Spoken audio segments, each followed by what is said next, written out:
السلام علیکم ناظرین، آپ دیکھ رہے ہیں ہمارا یوٹیوب چینل۔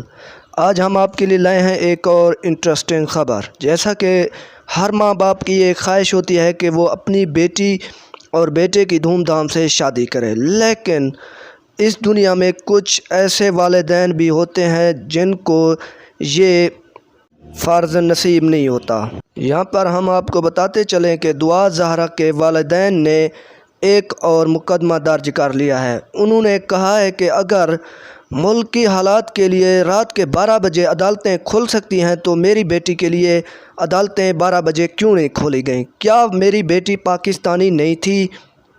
اسی حوالے سے انہوں نے سندھ ہائی کورٹ میں اپنا یہ مقدمہ درج کر لیا ہے تاکہ ان کی بیٹی کی جلد از جلد بازیابی کرائی جا سکے۔ ان کا مزید یہ بھی کہنا تھا کہ ان کی عید دعا کے بغیر ادھوری رہی۔